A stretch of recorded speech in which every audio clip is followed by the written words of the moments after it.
Il y a quelques semaines, je vous racontais l'histoire assez folle du raid français en Antarctique. Mais entre-temps, je suis tombé sur une autre histoire qui m'a impressionné. Même décor, même froid polaire, mais un objectif différent. Traverser cette fois l'Antarctique presque en entier pour tenter de percer l'histoire de la glace et le tout en kite-ski. Le kite nous permettait parfois de faire des distances de 100, 150, on a même fait je crois 211 km une fois en une seule journée. Et donc ça ouvre des perspectives assez géniales en fait pour aller sur des points très reculés de l'Antarctique. Bienvenue dans l'expédition Under Antarctica.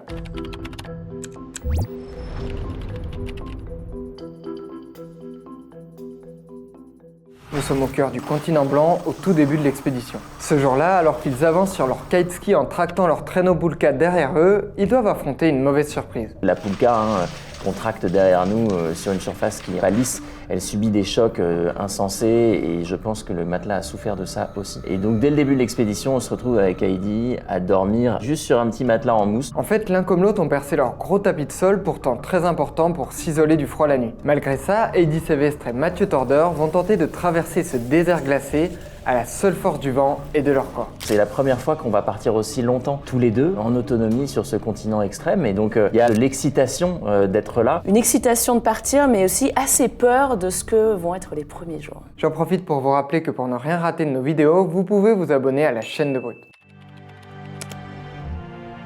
Je pleure de froid. Bon, qu'est-ce qui se passe là? On est à Thor Hammer, donc sur le point de départ. C'est le début de l'expédition Under Antarctica. Let's go. Let's go. Voici leur point de départ, et voici à l'opposé leur objectif d'arrivée à près de 4000 km de là. Entre les deux, ils devront notamment se hisser sur le plateau antarctique, dépasser le pôle d'inaccessibilité soviétique et atteindre le pôle sud géographique. Après 3 années de préparation, un entraînement en conditions réelles au Groenland, il est l'heure pour ces deux explorateurs français de prendre la route de l'Antarctique. Eux, ce sont Heidi Sevestre et Mathieu Torder. Ma voisine s'appelle Heidi Sevestre, elle est glaciologue et elle étudie les glaces partout sur Terre, sur les calottes polaires, sur les banquises et sur les glaciers de montagne. Et mon voisin s'appelle Mathieu Torder, il est explorateur, il passe lui aussi beaucoup de temps dans les régions polaires et il aime rendre hommage au travail des scientifiques et mettre en lumière cette science. Nous sommes le 3 novembre. Leur expédition démarre donc ici près du Thor Hammer, littéralement marteau de Thor. Malgré des conditions difficiles, les deux aventuriers réussissent à déployer les voiles et sortir leurs skis pour parcourir leurs premiers kilomètres. Le paysage est complètement lunaire en fait dans cette expédition. C'est comme si on est télétransporté sur une autre planète. C'est un désert blanc avec un ciel très bleu. Et ce que l'on remarque assez rapidement, c'est que la surface est en train de changer. Le vent souffle. Certes, pas tout à fait dans la même direction. Bon, on va tirer un peu des bords et puis on va espérer pour que ça s'inverse d'ici quelques heures ou quelques jours. Assez vite, l'équipe doit faire face à des vents de face et des crevasses. Leur progression prend alors la forme de curieux zigzags. L'explication, c'est que les vents de face les ont obligés à poser les voiles et à tirer leurs traîneaux, les pulkas, à la seule force de leurs bras. Ici, la neige abrasive et le poids les obligent à les tirer l'un après l'autre, ce qui explique ces allers-retours. En fait, chaque pulka pèse plus de 200 kg car elles sont remplies d'équipements bien spécifiques. Il y a tout notre matériel pour camper, il y a notre tente, notre sac de couchage, notre tapis de sol, on a aussi des réchauds. Une bonne partie de ce traîneau contient aussi de la nourriture, c'était peut-être un tiers du volume qu'on transportait et puis évidemment notre matériel également scientifique. C'est dur. C'est très dur. On a moins 30 dès le début de l'expédition, donc des conditions vraiment difficiles à gérer. Et on ressemble un peu au petit bonhomme Michelin. Moi, je crois que je portais 4 ou 5 pantalons différents. Au niveau du haut du corps, on avait entre 4 et 6, 7 couches parfois. Et en fait, on ne peut pas se permettre de laisser le moindre centimètre de peau exposé au vent, parce que sinon, c'est la gelure assurée. On va revenir sur l'importance du matériel scientifique, mais là, la surface tout sauf lisse, les conditions météo difficiles, ainsi que l'apparition de méga dunes de neige, tout ça complique leur progression pendant près de 10 jours. Je crois qu'Heidi en a marre d'attendre. On va être pratiquement bloqué pendant 10 jours au début de l'expédition, ce qui n'est pas évident quand on se dit qu'on a 4000 bornes à faire. Elle fait des tours à pied autour de la tente. Tu faisais quoi? Je me promenais. On voit qu'on a des vents dans le sens contraire, donc des vents qui nous font face, ce qui n'est pas si évident que ça à gérer en kite. Alors qu'ils parcourent jusqu'ici moins de kilomètres que prévu et que mentalement le doute s'installe, ils décident de mettre cap plus à l'ouest et finissent enfin par réussir à avancer. Mais leur premier objectif, le pôle sud d'inaccessibilité soviétique, le point considéré à l'époque comme le plus éloigné de toute côte, est encore loin. Une fois les montagnes derrière eux, le paysage s'ouvre. Ils montent en fait sur le plateau antarctique. J'ai un peu le souffle court parce qu'on est ici à 3500 mètres d'altitude. À plus de 3000 mètres d'altitude, l'air devient plus rare, plus pauvre en oxygène. Et un nouvel obstacle apparaît, les sastrugies, des crêtes de neige modelées et durcies par le vent. On a vraiment l'impression de devoir skier sur des nageoires dorsales de requins. C'est très compliqué, on est perpendiculaire à ces structures-là et donc ça tape, ça nous casse les genoux, ça abîme aussi les poulkas, ça secoue tout notre matériel et c'est vraiment pas évident. Surtout qu'ils ne doivent pas juste réussir la traversée. Ils sont ici pour tenter de percer certains secrets de ce continent blanc isolé. Et pour ça, ils tractent des équipements bien particuliers. On tracte 2 radars à pénétration de sol. Ce sont des instruments qui nous permettent de mieux comprendre comment l'Antarctique réagit au changement climatique. Notre objectif, dès le début, c'était d'utiliser un radar qu'on appelle de surface, qui est un radar assez compact, qui pouvait étudier tout simplement ce qui se passe à la surface de la calotte antarctique, les 40 premiers mètres de profondeur. Et un autre radar qui, lui, était beaucoup plus complexe, qui faisait 100 mètres de long quand on le tirait. Et qui dit un radar plus long, il pouvait envoyer des signaux plus profondément dans la glace, aller chercher des glaces plus anciennes, voire le lit rocheux sous la calotte de l'Antarctique. Alors pourquoi est-ce crucial selon eux? L'Antarctique se réchauffe à peu près 2 fois plus vite que la moyenne planétaire. Et ça, ce n'est pas sans conséquence. Pour ne donner qu'un seul exemple, entre 2018 et 2025, des scientifiques britanniques et américains évaluent que le glacier Thwaites a considérablement reculé, que ce retrait pourrait continuer et qu'un effondrement général de la calotte glaciaire de l'Antarctique occidentale ne peut être exclu dans les siècles à venir. Finalement, l'Antarctique, dans ses glaces, a ses archives climatiques qui nous permettent de mieux comprendre le passé, mais aussi de prévoir ce qui risque d'arriver si on n'arrive pas à rectifier cette histoire de changement climatique. Si on n'arrive pas à agir dès maintenant, on sait que d'ici la fin du siècle, il va sûrement faire plus 3 degrés. C'est un continent qui fait 25 fois la taille de la France et qui contient énormément de glace. Si elle fondait, ça pourrait augmenter le niveau des océans jusqu'à 58 mètres. C'est absolument monumental. Donc on a vraiment besoin de comprendre ce qui se passe là-bas. Fin novembre, après une vingtaine de jours de progression, ils décident de replier le radar profond, celui de plus de 100 mètres de long. Le radar, en fait, se retourne très régulièrement, voire parfois se coince derrière ces vagues de neige et de glace, ce qui rend la progression déjà super dangereuse pour Mathieu, parce qu'il se fait coincer par ce radar, mais aussi ce qui rend la récolte des données absolument impossible. Et donc on s'est dit, on va le préserver, on va le ranger, et on le redéploiera là où on en a vraiment besoin, qui est de la partie du pôle sud jusqu'à la côte du continent. Là est aussi toute la tension de l'expédition. Continuer à avancer ou préserver le matériel scientifique. Malgré tout, lorsque les conditions de vent sont réunies, avec 8 à 12 heures d'effort chaque jour, ils parviennent à parcourir entre 60 et 100 km. Leur quotidien se met à suivre une mécanique bien précise. Une journée type en Antarctique consiste d'abord le matin à faire fondre de la glace et de la neige. Il faut savoir que là-bas, l'eau courante n'existe pas. Ils mettaient parfois 2 heures, 2 heures et demie pour faire toute l'eau pour la journée pour 2 personnes. Puis après, il faut démonter le camp, se préparer à partir, repaquer les poulkas. Une fois qu'on a déployé les kites, qu'on a déployé le radar et qu'on a chaussé les skis, et bien là, on s'élance. On avance doucement, mais sûrement. Parfois le vent forcit et donc il faut prendre un kite plus petit. Parfois au contraire, il diminue et donc il faut prendre un kite plus grand. Parfois il s'en mêle et donc ça prend du temps de tout redéployer. Donc une fois qu'on a la voile en l'air, là on essaye de ne pas la redéposer au sol très rapidement et on essaye de kiter par tranche de 2 heures, 2 heures et demie, ça dépendait, puisqu'évidemment il faut qu'on s'arrête pour se reposer un peu, pour s'alimenter. Bon appétit. Merci. Velouté de patates douces, je crois, ce soir. Pour checker le radar. Pour checker évidemment le radar qui fonctionne bien. Le 4 décembre, 32 jours après le départ, et alors qu'il leur reste encore plusieurs centaines de kilomètres, ils fêtent l'anniversaire de Mathieu. Ça y est, j'ai 34 ans, on est le 4 décembre au milieu de l'Antarctique de l'Est. Heidi m'a caché des choses. Et puis un jour, au bout de l'horizon, apparaît une statue qui semble observer le vide blanc.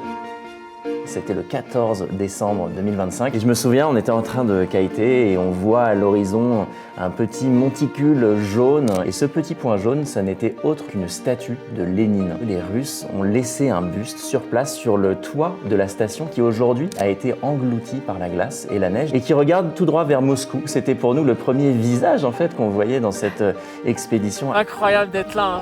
Il y a vraiment peu de monde, tu me disais c'est quoi, moins d'une dizaine de personnes. Ouais, on est... La chance d'y arriver en ski comme nous. Au bout de 42 jours d'expédition et de 1700 km parcourus, ils viennent en effet de réussir un défi peu commun. On était les 9e et 10e personnes à l'atteindre par nos propres moyens en kite ski. Heidi était la première femme, donc c'est vraiment un endroit qui fait rêver les explorateurs polaires, les glaciologues, les scientifiques Donc c'était vraiment magique de se trouver à ce point précis. Ils viennent en fait d'atteindre leur premier objectif, le pôle sud d'inaccessibilité soviétique. C'est un point mythique parce qu'il y a eu une base qui a été construite en 1958 par les soviétiques. Et cette base, elle a fonctionné seulement 2 étés. Tellement c'est difficile d'accès, en fait, ils ont choisi de l'abandonner. Il faisait moins 35 degrés sans l'effet du vent. Et donc, c'était une température ressentie de facilement moins 50 degrés. Et puis, c'était aussi le point le plus élevé de l'expédition. On était à 3707 mètres d'altitude précisément. Ce qui était génial, c'est qu'on a pu continuer à utiliser le radar de surface pour cartographier en fait toute la base qu'il y avait sous Lénine. On sait quand la base a été construite, on a pu cartographier l'épaisseur de la neige qui recouvre cette base, donc ça va nous permettre d'affiner notre compréhension de l'accumulation de la neige à ce point-là sur l'Antarctique de l'Est. Mais leur expédition est loin d'être terminée.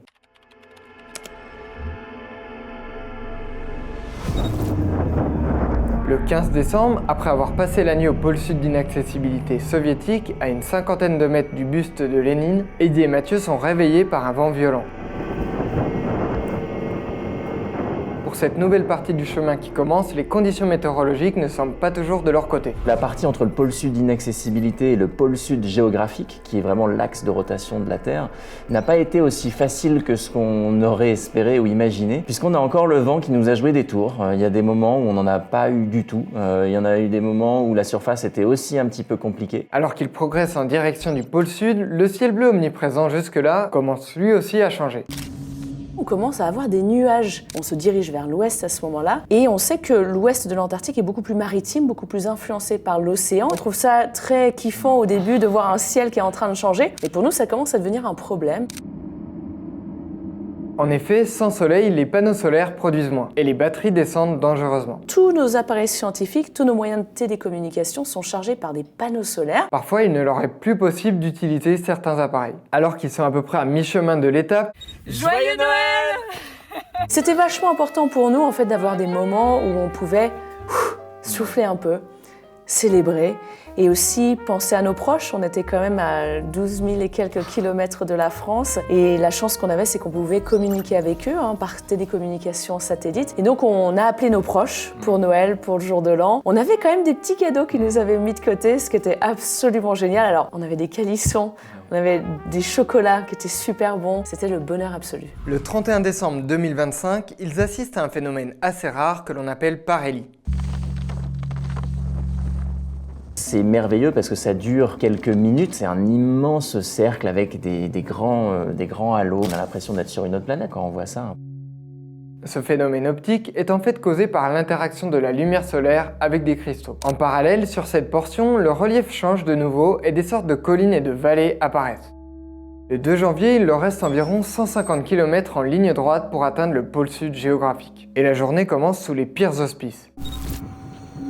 On savait que le lendemain, il n'y avait plus de vent et que cette période sans vent allait durer plusieurs jours. Et là, on se retrouve assez vite dans un jour blanc complet. On n'arrive pas à savoir si on monte, si on descend, si on tangue sur la droite ou sur la gauche. C'est assez dangereux parce que le vent est très fort et on sait que la surface reste très compliquée. La chance que j'avais, c'était que Mathieu était devant. Et à un moment, je vois qu'un de mes traîneaux s'est retourné par terre. Donc je dois m'arrêter. En fait, il suffisait d'1 minute pour qu'on se perde complètement de vue, quoi. Et là, c'est pas le meilleur feeling de ne plus voir son camarade parce qu'on est ultra isolé. Ça sert à rien d'essayer de suivre la trace de l'autre parce que la trace, on la voit pas. Donc Mathieu a le bon réflexe, tout de suite, il m'envoie à sa position. Là, on a un petit moment de flottement et on se dit, est-ce qu'on est chaud pour essayer de continuer jusqu'au pôle sud? Mais en fait, on n'a pas trop le choix, on trace.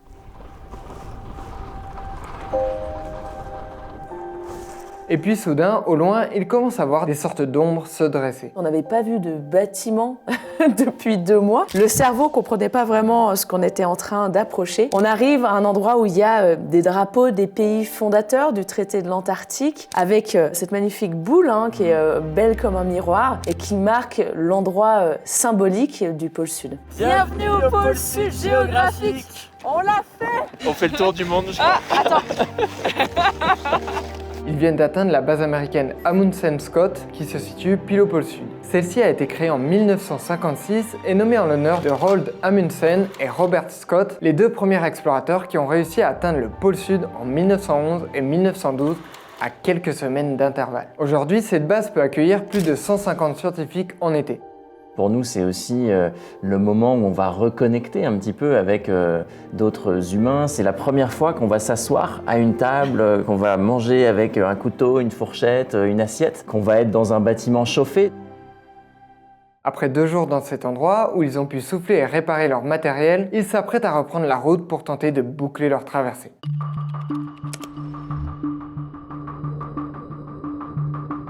À ce moment-là, il leur reste encore plus de 1000 km s'ils veulent aller jusqu'au bout. Et ils doivent faire un choix. On doit décider entre 2 routes.